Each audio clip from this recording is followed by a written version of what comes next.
Viva! Bem-vindos a mais uma conversa sem guião, uma iniciativa da Mídia 9, em que convidamos pessoas interessantes para conversas interessantes, sempre sem guião. Hoje temos connosco Paulo Dimas, CEO do Center for Responsible AI, com o qual vamos ter uma conversa muito interessante, com uma particularidade de estarmos a gravar este episódio ao vivo, a convite da Junitec, no Innovation Center do Técnico. Paulo, é um gosto ter-te connosco.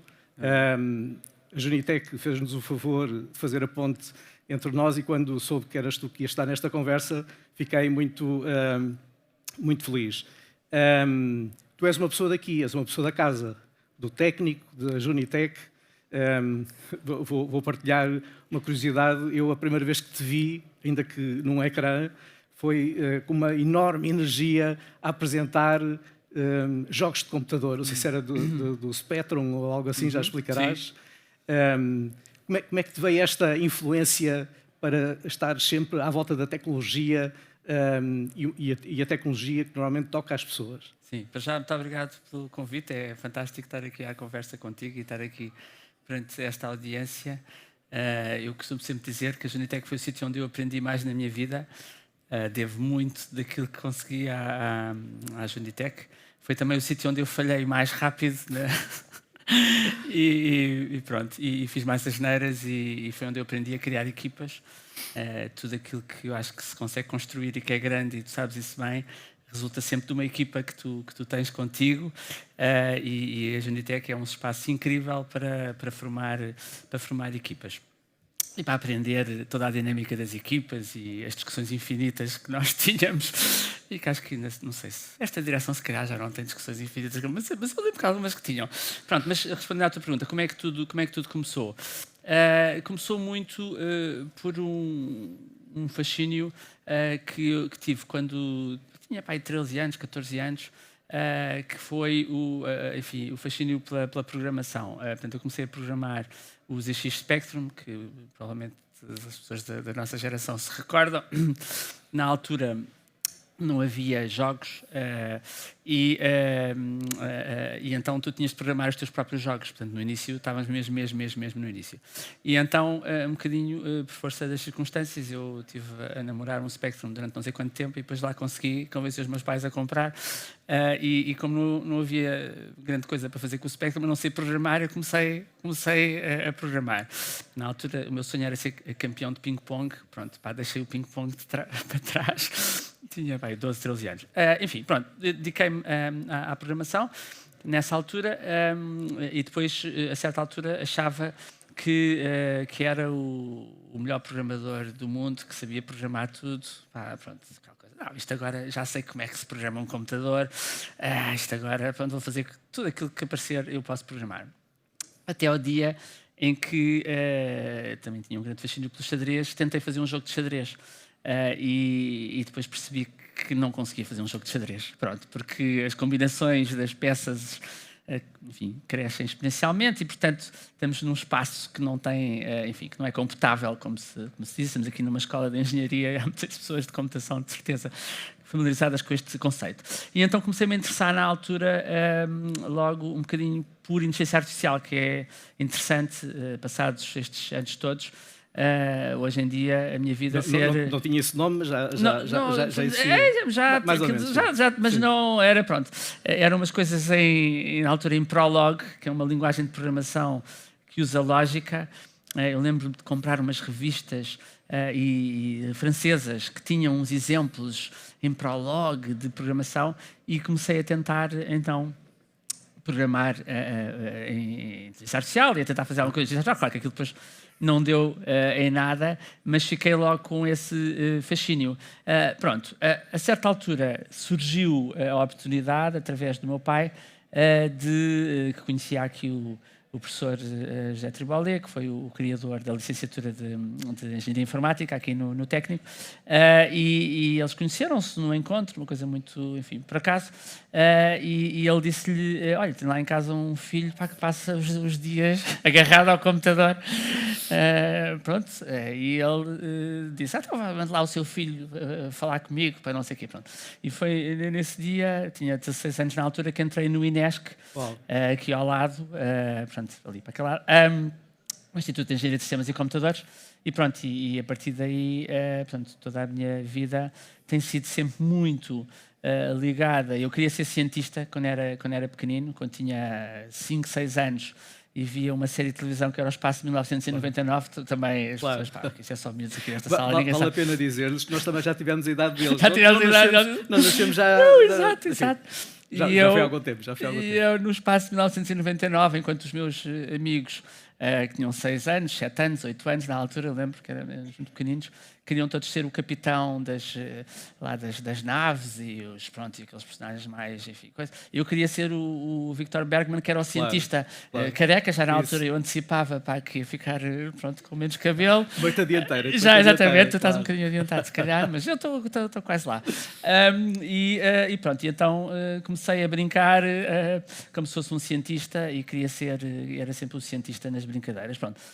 Quando fui para o INESC, senti-me num sítio de cientistas e aquilo provocava-me quase alguns calafrios. Eu disse, aqui que eu vou passar o resto da minha vida aqui neste ambiente de investigação. Eu lembro que havia um grupo que ainda existe, liderado pela Isabel Trancoso, na área da fala, na área da síntese de fala, que eu achava aquilo fascinante, como é que um computador conseguia falar, e logo, portanto, nessa altura me entusiasmei muito por tudo aquilo que estava a ser feito. Mas, entretanto, surgiu a Junitec. E então a Junitec foi assim uma coisa completamente louca, completamente rebelde, completamente contra o Conselho Diretivo do Técnico. Não sei se está aqui o Rogério ou as pessoas do Conselho Diretivo, ou alguém. Depois posso ter N histórias que não vou contar assim, então... Fica tudo mas era noutros tempos, fica tudo gravado, se calhar é melhor... É melhor, exatamente. Depois os outros presidentes do Técnico podem ir ouvir as histórias. E pronto, mas a Junitec era um ato de rebeldia dentro do Técnico, um ato que vinha muito de um espírito que os alunos do Técnico têm, muitos alunos têm, que é o espírito de empreender, de não se limitarem, digamos, a aprender, também a empreenderem, a fazer coisas, a transformar o conhecimento em algo de concreto. E então, nós, na altura, um grupo de alunos, em que estava o José Rui Felizardo, o Sérgio Carvalho, o Joaquim Viegas. Joaquim Viegas, quando ouvis este podcast, és o sócio número 1. Eu sei que tu és o sócio número 1 e o grande mentor aqui da Junitec. E então eu juntei-me ao grupo e decidimos lançar um projeto que, pronto, acho que é de facto daquelas coisas que eu fiz na vida de que mais me orgulho, literalmente, e já fiz muita coisa muito emocionante, mas a Junitec foi talvez daqueles filhos que tu tens e que depois ganham uma vida incrível e uma autonomia incrível. E pronto, e só para fechar aqui um bocadinho este capítulo desta história, eu na altura estava no INESC a fazer investigação com o Pedro Veiga, uma pessoa absolutamente brilhante, foi a pessoa que geria o .pt em Portugal. Quando tu querias criar um domínio .pt, ligavas ao Pedro Veiga e ele teclava.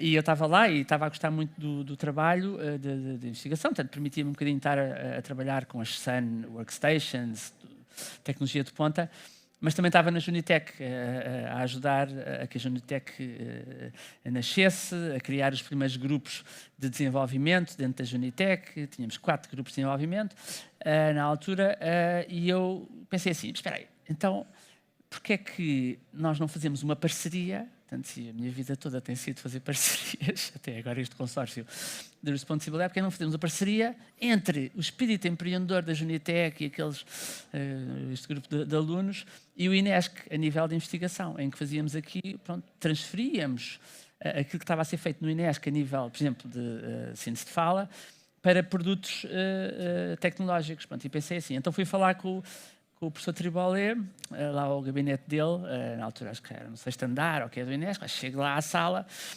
E ele diz, então, faz bom, não sei o quê, como é que estão as coisas, não sei o quê. Assim, que lá ele faz assim uma voz um bocadinho mais grossa. Não sei o quê, então, coisa e tal. Então, o que é que vens cá fazer? E eu viro-me para ele assim, professor, eu estou na Junitec. Junitec? O que é isso da Junitec? Não sei o quê, porque é que andas para aí a distrair com coisas, o teu lugar é aqui no Inesc. Pois, mas professor, eu acho que eu posso fazer aqui a ponte entre a investigação e a parte mais de produto, mais de empreendedorismo, não sei o quê. Pá, ele, com aquela voz grossa dele, que às vezes o caracteriza, diz assim, esquece lá isso, não sei o quê, pá, o teu lugar é investigação, pá, não sei o quê. E pronto, e durante alguns anos deixei de falar com o São Tribunal. E então embarquei na Janitec, a todo o gás. Também estava a fazer um programa de televisão nessa altura, escrever para revistas. Era na RTP2, pode ser? Era na Ou na RTP1, era na RTP1, mas só quando só haviam 2 canais de televisão, claro, não é? claro, Pronto, claro. exato. Portanto, E as 90% da audiência. na altura eu era um influencer Claro. de jogos. Portanto, Muito estão a bem, ver muito bem. se fosse hoje era um influencer no YouTube. Estavas a dizer que é algo que te orgulhas muito e tens todas as razões para te orgulhares, tu e várias pessoas que referiste dessa geração, que eu também conheço muito bem, fizeram um trabalho notável e o trabalho é tanto mais notável quanto todo este tempo depois, não é? Continuamos a ter jovens à volta do projeto, a realizarem-se pessoal e profissionalmente e dar alento para que o projeto continue. Portanto, esses são verdadeiramente os projetos, não é? Precisamente. De uma vida. Portanto, os colegas daquela época estão verdadeiramente de parabéns por tudo o que fizeram. E estes jovens hoje são muito melhores do que nós éramos, que é uma coisa que me deixa super orgulhoso. Claro. Porque eu às vezes vejo o nível da organização. Bem, a Techstorm era uma coisa que nós nunca conseguiríamos fazer. Era um Storm, era só Não, o sério, Storm. é verdade. Eu quando fui à primeira Techstorm, foi ainda um bocadinho embrionária e por acaso até participei lá num painel, não sei o quê. Mas porquê? Porque a Junitec, e essa é uma das características dos inovadores, dos pioneiros, tem aquele espírito rebelde de ir contra o sistema. E na altura, hoje em dia, o técnico é super supportive da Junitec, mas na altura não era. Tu criaste uma associação de estudantes nova, num ambiente como o do técnico, que tem dezenas de associações, era um ato de rebeldia. Para que criar uma coisa nova? Isso não faz sentido, não sei o quê. E então, aquilo literalmente, nós tínhamos de mudar as fechaduras das portas para conseguir conquistar espaço dentro do técnico. Porque não nos davam espaço, a certa altura éramos para ser expulsos. Enfim, passámos ali grandes aventuras. Mas pronto, lá está, não tínhamos esta capacidade de organização e de ganhar prémios, porque a Junitec acho que é das juniores que ganham mais prémios a nível europeu. Claro. E portanto isso é, nós não, pronto, na altura, pronto, foram boas as raízes. Exatamente, pronto, eu espero que sim. Desde esses tempos gloriosos, não é, extraordinários, quem olha para a tua carreira, tu foste dividindo entre várias startups onde estiveste envolvido, trabalho de investigação e até ali um período muito interessante, do qual eu conheço alguns episódios também muito interessantes, do mundo corporativo, no caso da Unbubble.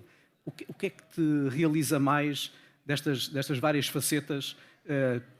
Há aqui um aspecto, tu me confirmarás se é assim ou não, daquilo pelo menos que é do meu conhecimento, há sempre uma aposta na tecnologia que se torna útil na vida das pessoas. Estou a ver bem? Conheço daquilo que conheço. Daquilo que mais me fascina e ao fim destes vários ciclos de tecnologia, portanto, eu já passei por várias transições tecnológicas, desde a introdução do próprio quiosque multimédia, do quiosque interativo, pela primeira vez, ou da multimédia em si, em que pela primeira vez na história da tecnologia se conjugava vídeo com som, com texto, com imagem, foi o primeiro produto da Junitec, foi um produto na área da multimédia, que deu origem a uma spin-off, que foi a Mega Média, que depois teve uma exit, foi comprada pela Portugal Telecom e que, enfim, retribuiu ainda todo o trabalho de uma forma ainda bastante generosa a alunos como vocês. Portanto, imagina, todo esse percurso foi extremamente gratificante, porque foi desde a ideia, desde a utilização da tecnologia numa fase super incipiente, em que os computadores crashavam e era preciso esperar 5 minutos para eles voltarem a arrancar, lembras-te disso? E pronto, e começámos a fazer os projetos na área da multimédia. E depois acompanhei todos os outros ciclos, desde a web, quando depois surgiu a web um bocadinho mais à frente, em 93. Depois o que é que veio a seguir à web? Veio o telemóvel, o smartphone, depois já nos anos 2000, e portanto tenho apanhado, portanto, isto foram transformações enormes. Imaginem o que era viver antes da web, ou viver antes do telemóvel. Vocês são muito novos, não têm imaginação não sabem o que é não possível, não tem. mas eu passei por esses ciclos todos. Portanto, e olhando um bocadinho, mas este agora estamos a viver, o da inteligência artificial, é sem dúvida o mais transformador de todos. E, portanto, é um privilégio enorme ter aqui a vossa idade e estar a assistir a esta verdadeira revolução tecnológica que vai ser transformadora de todo o planeta. Portanto, a escala do impacto é enorme, também a responsabilidade associada também é enorme, e daí a importância da IA responsável. Mas passando estes anos todos, todos estes ciclos, e respondendo à tua pergunta, o que é que me realiza mais? Eu acho que é ter impacto na vida das pessoas, ter verdadeiramente impacto num doente que tem a esclerose lateral amiotrófica, que perdeu a capacidade de falar, porque, enfim, foi diagnosticado com esta doença e que tem 3 a 5 anos de vida, e poder voltar a falar com a voz que perdeu, que é a missão da Halo.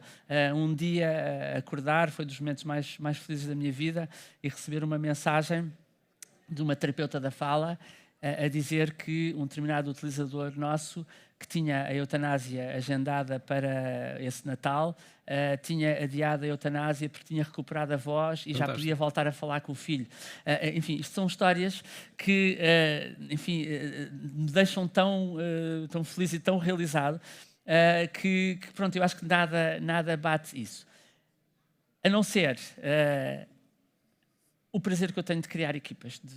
Pronto, eu acho que porque as equipas, lá está, como eu dizia no início, e daí mais uma vez voltamos à Junitec, este prazer de dar condições a jovens para se realizarem, para fazerem aquilo que gostem. Eu sempre me movi muito por um princípio, que é: se eu conseguir criar condições para que, especialmente jovens, consigam se realizar, consigam fazer aquilo que são os seus sonhos, então eu acho que tudo se transforma, tudo acontece, porque há toda esta energia que passa a ter este impacto. E, portanto, diria que estas duas coisas são aquilo que me dá mais prazer: ter impacto na vida de pessoas, na perspectiva de criar produtos que o façam, mas também esta enfim, vontade, este prazer de juntar mentes brilhantes para trabalhar em grandes desafios e dar-lhes as condições para que isso aconteça. Muito bem. Falávamos há pouco de inteligência artificial. Uma das tuas várias ocupações atuais é CEO do Center for Responsible AI.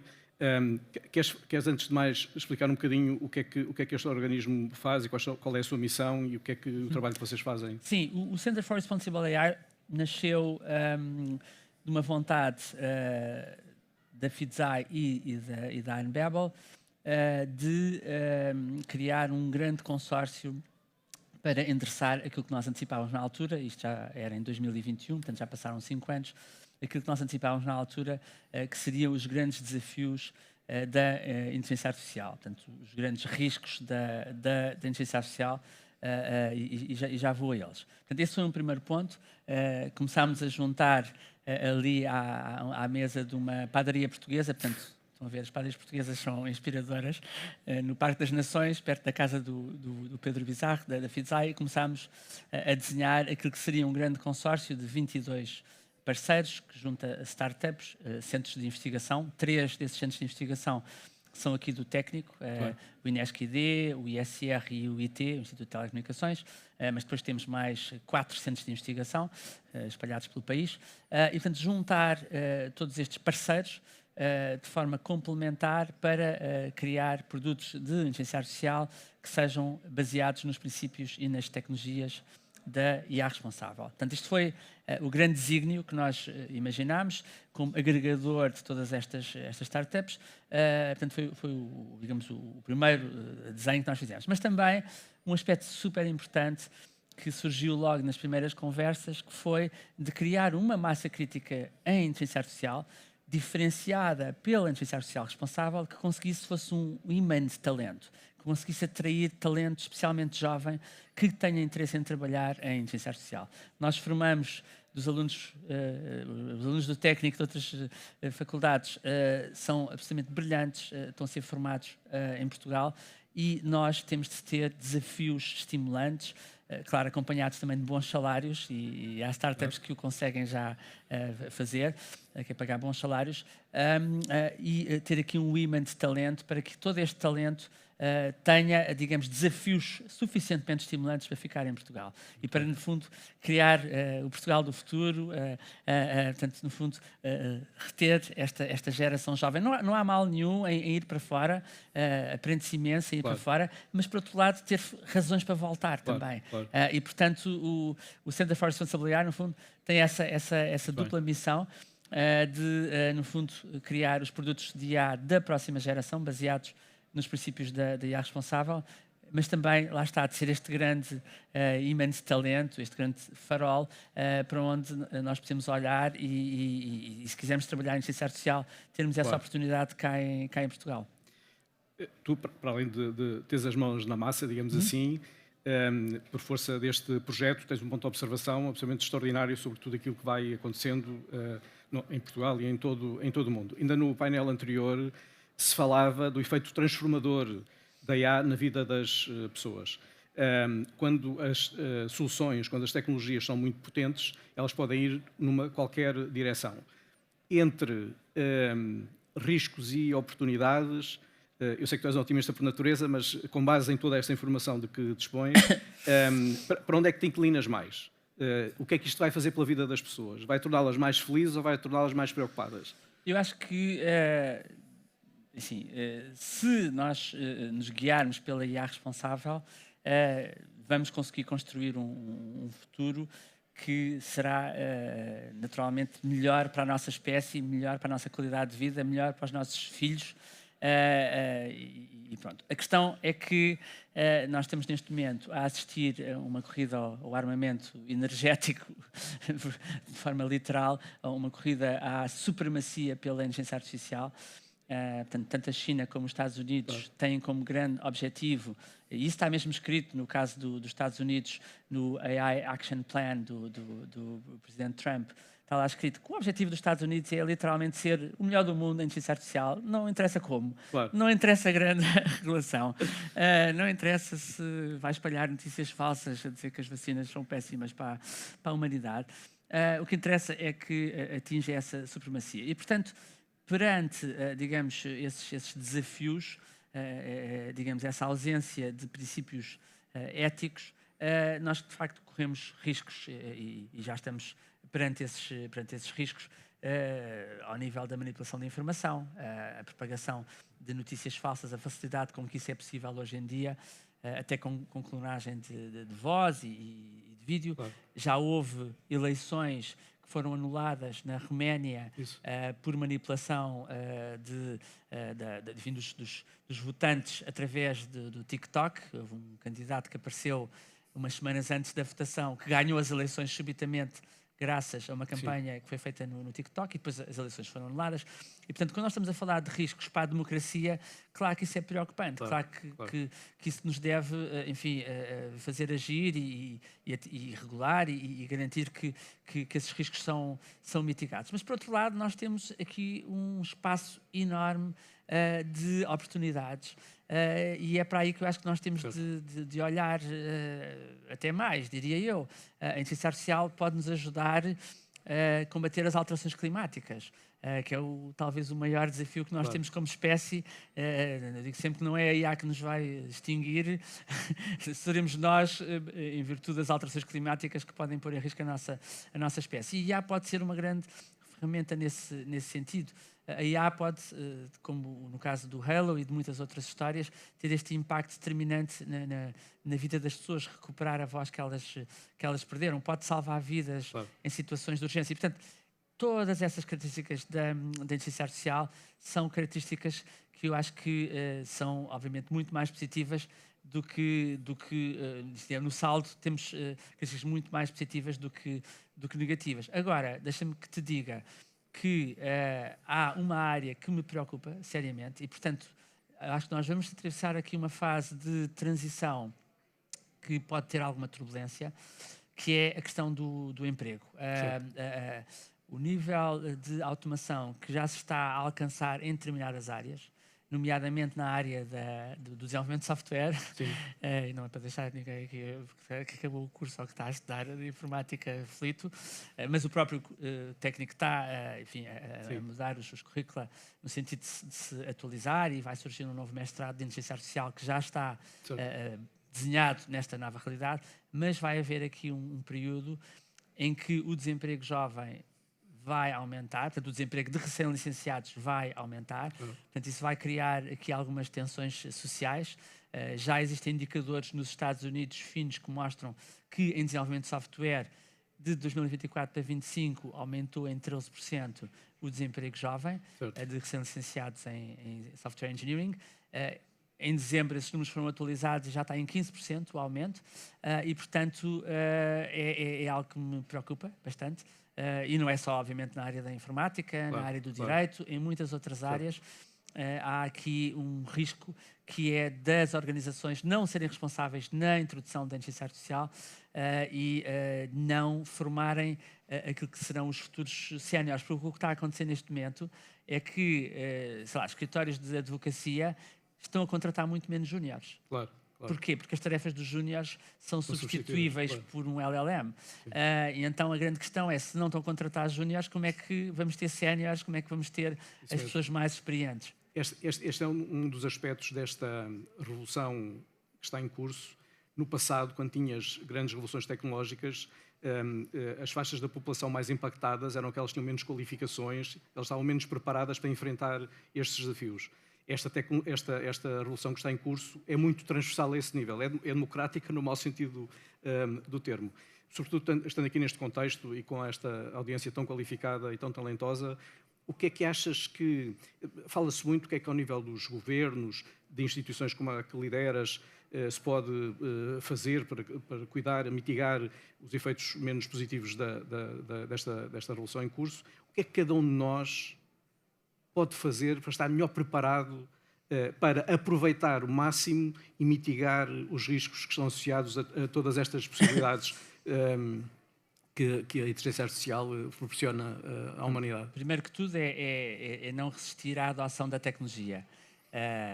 Às vezes surgem ideias completamente peregrinas. Surgiu uma carta, um abaixo-assinado que há 2 meses a proibir o uso de inteligência artificial no ensino superior, porque isso ia tornar os alunos mais estúpidos e, portanto, isso é completamente absurdo. Mas acho que é exatamente no sentido contrário que nós devemos ir, no sentido de adotar a tecnologia, de usar a tecnologia. A inteligência artificial não deixa de ser mais uma ferramenta, não estamos a falar de uma nova espécie que está a ser criada que vai eliminar a nossa, não é nada de ficção científica, é simplesmente mais uma ferramenta, como muitas outras foram introduzidas. E, portanto, é muito importante a adoção desta nova ferramenta. É a ferramenta mais poderosa que alguma vez foi criada para aprender. Eu costumo sempre dizer que eu aprendi praticamente tudo o que sei sobre o Transformer Model, que é aquilo que está por trás dos ChatGPTs, Geminis, dos LLMs todos, usando inteligência artificial, portanto, ia aprendendo, ia fazendo perguntas.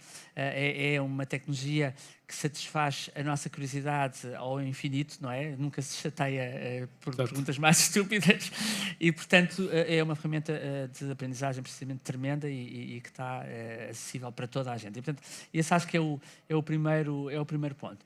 Mas depois também temos de trabalhar do lado do ensino, do lado de universidades e de institutos como o técnico, temos de trabalhar também numa atualização dos currícula. Nós temos de olhar para as profissões do futuro. Nós sabemos que em todas as revoluções tecnológicas há sempre mais profissões a serem criadas do que empregos a serem perdidos, mas que isso também demora algum tempo. Portanto, há sempre um período de de transição e até historicamente, o Harari fala nisso, o Hitler foi um fenómeno de um período de transição social e, portanto... Em certa medida, há aqui alguns paralelos, enfim. Pronto, que a história nos ajuda a encontrar boas soluções. E por isso é muito importante, a história é uma disciplina muito importante, porque os populismos surgem nos momentos de grande insatisfação e isso é algo que me preocupa bastante e, portanto, é muito importante haver aqui uma agilidade ao nível do ensino para adaptar os currícula a esta nova realidade. Eu acho que as grandes organizações também têm de ser regidas por princípios de responsabilidade, princípios que nós, nós temos um framework de Responsible AI, que é o Trust Framework, que tem 5 pilares, e um deles é o da sustentabilidade. E aí sustentabilidade é no aspecto ambiental, do consumo energético, mas também muito, e esse até mais premente, do alinhamento social. Portanto, uma organização que decida adotar a inteligência artificial não se deve orgulhar, como, não sei se está aqui alguém da IBM, às vezes falo assim nestas empresas e tal, estou na sala. Alguém da IBM, por favor, levante o dedo, porque eu vou dizer uma coisa sobre a IBM. Ainda não, pelo menos. Não, pelo menos. Que orgulho no Wall Street Journal de anunciar que despediu centenas de pessoas dos recursos humanos para os substituir por agentes.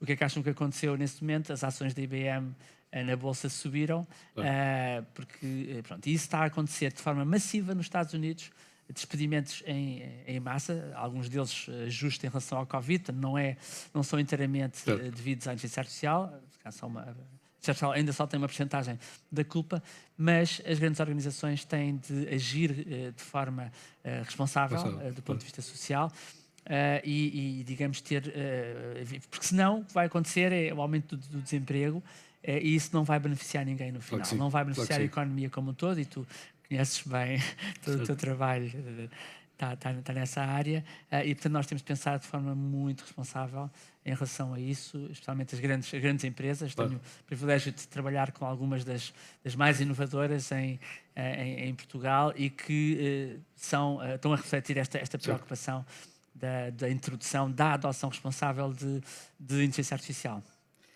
A conversa foi fluindo, já queimámos ali todos os limites e que daqui a bocado já começa a pegar fogo e começa a pescar, mas eu queria ainda aqui mais um bocadinho só para nos falares do teu último projeto, que é uma iniciativa recente, ainda lá está com tecnologia que já tens muita experiência. Queres nos falar um bocadinho aqui da Hello? do teu... Exatamente. Sim, a Hello surgiu muito de um sonho que eu tive já há muitos anos, e que depois vi que tinha uma pessoa, o Vasco Pedro, que também tinha o mesmo sonho, que é o sonho de ter a capacidade de olhar para dentro do cérebro humano e de conseguir interpretar como é que o cérebro humano funciona e de transformar sinais que estão dentro do cérebro em comunicação. Eu, quando li o livro do António Damasio, em 1995, O Erro de Descartes, e vi que, entretanto, se tornou um grande amigo. Uma das coisas mais abençoadas que eu já tive na vida foi ficar amigo do António Damasio e da Hannah Damasio. Depois até descobri que foi ela que fez todas aquelas ilustrações que estão no livro e que mostram com a fMRI padrões dentro do cérebro.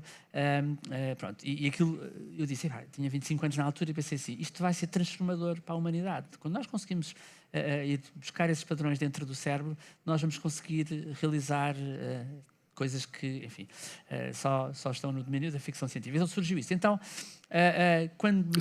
Foi uma semente, não é? Foi uma que demorou semente todo que este ficou tempo. lá, que durou imenso tempo. Pronto. Quando surgiu o machine learning,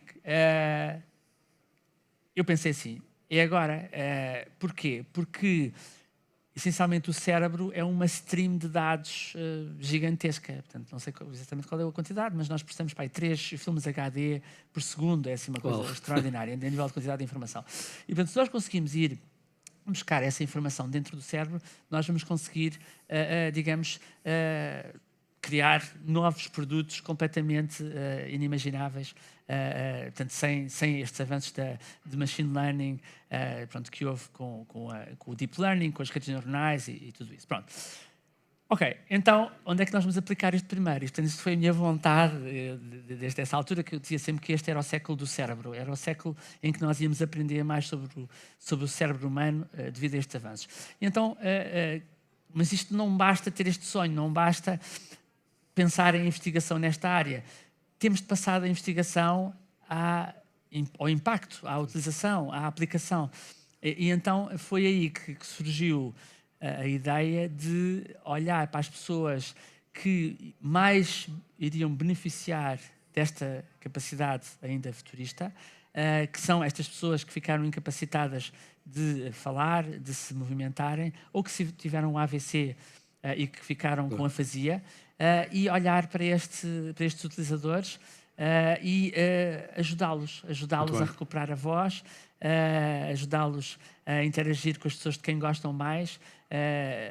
Uma das primeiras pessoas que veio falar comigo e que eu senti o impacto transformador que o Halo tem foi o filho de um doente com ela, o Afonso Moreirão Pires. Foi em resultado de uma apresentação que nós fizemos no Web Summit, e ele veio ter comigo e disse assim: Paulo, eu espero que a vossa tecnologia ainda venha a tempo de eu poder voltar a falar com o meu pai, porque ele já está numa fase avançada da doença, mas pelo que eu vi, vocês podem me ajudar a recuperar essa comunicação com o meu pai. E pronto, e quando tu ouves algo disto, o que é que acontece? Pronto, a partir daí, pronto, e é isso que nós estamos a trabalhar.